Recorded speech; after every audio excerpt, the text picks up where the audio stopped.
Ngayon, pag-usapan na natin yung pay plan 2 o yung tinatawag na 3-up pass-up. Minsan ang tawag dito sa pay plan na to ay Infinity Pass-up. Again, ipapaalala ko lang uli na kahit magkaiba at magkahiwalay ang pay plan 1 at ang pay plan 2, ay sabay nangyayari ang pay plan 1 at ang pay plan 2. Okay, maliwanag yun ha. Sabay sila nangyayari. In pay plan 2 o yung 3-up pass-up, kikita ka ng $20 sa lahat ng direct referrals mo. Maliban lang sa second, third at seventh referrals mo. Bakit? Dahil ang second, third at seventh direct referrals mo ay maipapasa pataas sa taong direktang nag-refer sa iyo sa SWA. Okay, maipapasa sila doon sa direct sponsor mo. Sa madaling salita, you will earn $20 from your first, fourth, fifth, sixth, and 8th up to infinity. Next, you can earn unlimited $20 every day. Again, wala ding flash out, no flash out, and no maximum income dito sa pay plan 2. Let's say may 8 kang naging direct referrals. Tulad ng sabi ko, sa kanilang lahat ay may commissions ka na tag to $20. Maliban lang sa second, third, at seventh referrals mo. Dahil ang second, third, at seventh referrals mo ay maipapasa sa iyong sponsor. Sponsor mo ang kikita ng tag to $20 dito sa second, third, at seventh mo. Okay? Kaya tinawag na 3-up pass-up. Okay, malamang ito ang iniisip mo ngayon. Teka, ba't ganon?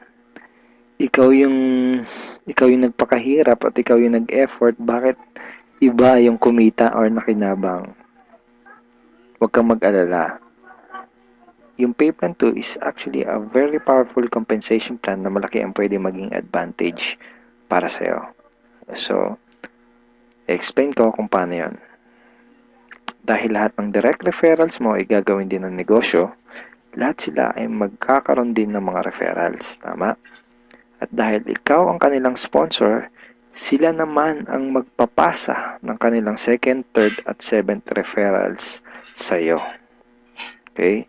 For example, itong si Mark. Kanyang second, third, at seventh referrals ay maipapasa niya sa iyo. Ikaw ang kikita ng tagto $20 sa second, third, at seventh referrals ni Mark. Okay? Ganon din kay Toby. Yung second, third, at seventh referrals ni Toby ay maipapasa rin sa iyo. Ikaw din ang kikita ng tagto $20 sa second, third, at seventh referrals ni Toby. So, ganon din ang mangyayari kay Fred, kay Diane, etc. Kikita ka ng tagto $20 sa mga second, third, at seventh referrals ng mga direct referrals mo. Pati itong mga na-pass up sa'yo, kung mapapansin mo parang naging considered as direct referrals mo na rin sila dito sa pay plan 2. So, pati ang mga yan ay magpapasa ng kanilang second, third, at seventh referrals nila sa'yo. Darating yung time na araw-araw ka nang tatanggap ng mga tag to $20 sa email mo. Dun sa mga $20 na commissions mo, ganito yung email na matatanggap mo from SWA. Okay, see the $20. Just imagine kung gaano kaganda ang gising mo kung sa tuwing umaga at pagbangon mo sa kama at pag-check mo sa computer mo para i-check ang email mo ay hindi mga Facebook notifications ang matatanggap mo, kundi puros $20 in commissions tulad ng mga to. Okay? Sarap ng gising, di ba? So, okay, yan yung mga yan. Parang ganyan yung matatanggap mo. Now, let's try to compute the potential income for this pay plan. Sigurado na may excite ka dito sa mga susunod na ipapakita ko sa'yo. Assuming na mayroon ka lang 3 direct referrals who will pass up their second, third, and seventh referrals to you. Okay? So, 3 na magpapasa ng kanilang 2nd, 3rd, and 7th. So, 3 times 3, that's a total of 9 times $20 yung SWA Pay Plan 2 commission times $20, that's a total of $180. So, in peso, that's 8,100 pesos. Now, yung 9 na yun ay considered as your direct referrals na rin sa Pay Plan 2 lang. Okay? Ibig sabihin, yung 9 na yun ay magpapasa ulit ng kanilang 2nd, 3rd, at 7th sa'yo. So, 9 times 3 equals 27 times $20 commission, that's a total of $540 or 22,680 pesos. Then, yung 27 na naipass up lang sa'yo ay again considered na rin as your direct referral sa Pay Plan 2 ay again magpapasa ng kanilang 2nd, 3rd, and 7th sa'yo. So, times 3 again equals 81 times $20, that's a total of $1,620. In peso, that's 68,040 pesos. And then again, yung 81 na yun, magpapasa up ulit ng kanilang 2nd, 3rd, and 7th. So, times 3, that's a total of 243 downlines times $20, and that's a total of $4,860.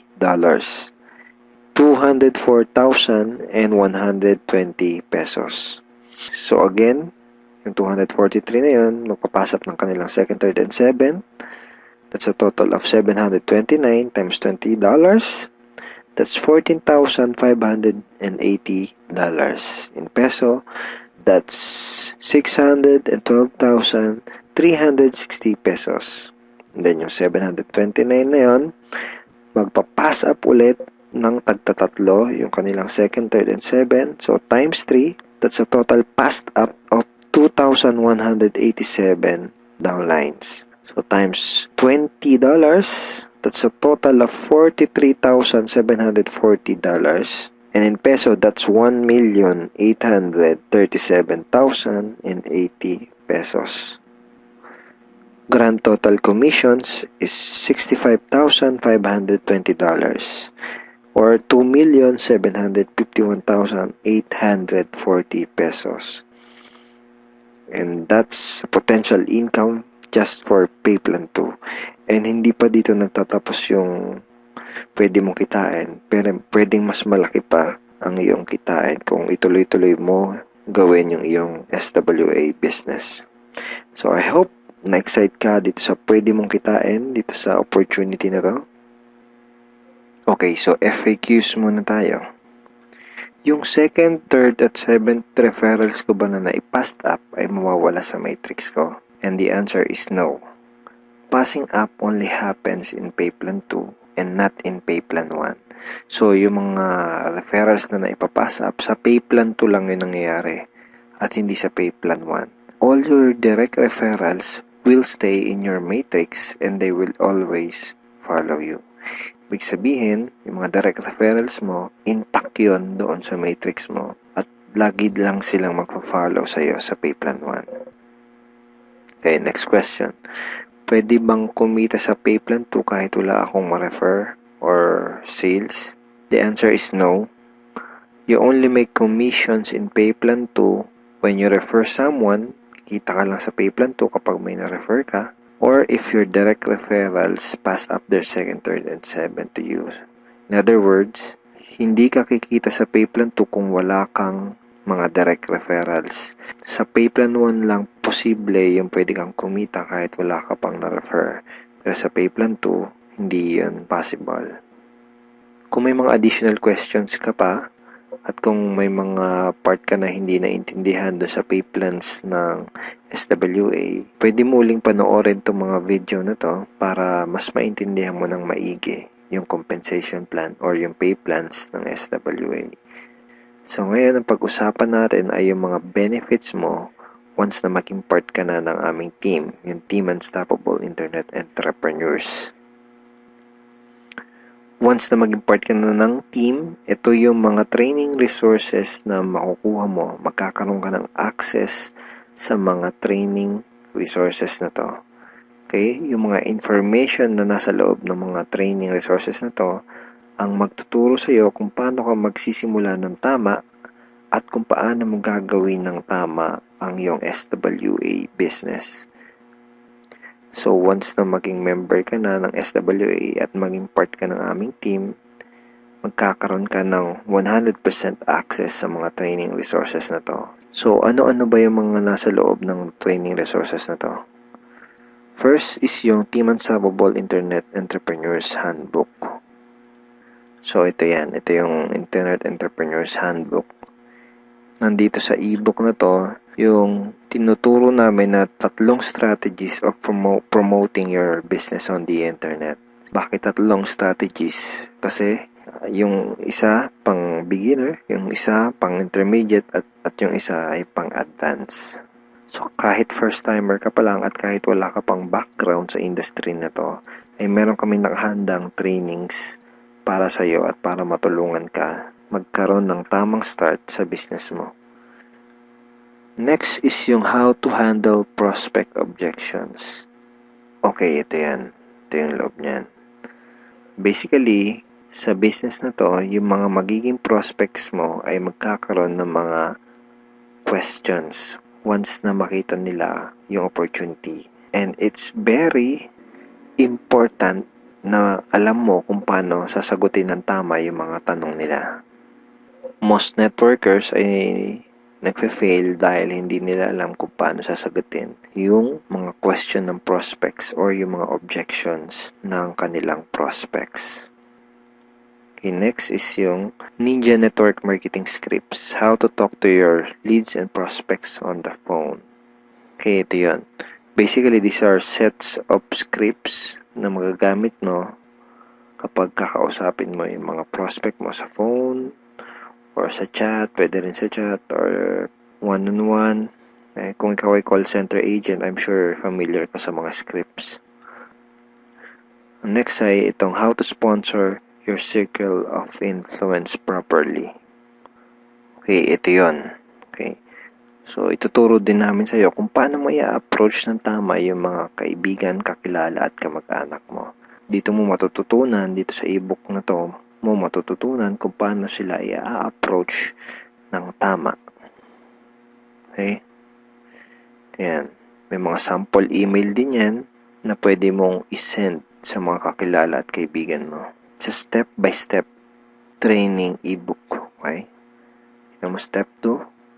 So, isa to sa mga step-by-step na mag-guide sa'yo kung paano mo gagawin yung negosyo mo ng tama kung first time mo pa lang papasok sa ganitong klase ng business. And next ay itong how to create your automatic recruiting system, the 3M system blueprint. Basically, this is a video tutorial paano gumawa ng website na tutulong sa'yo para i-promote ang iyong business. Matututunan mo kung paano ka gagawa ng ganitong klase ng website. Ito yung website na tutulong sa iyo para mas mapadali mong gawin ang iyong SWA business.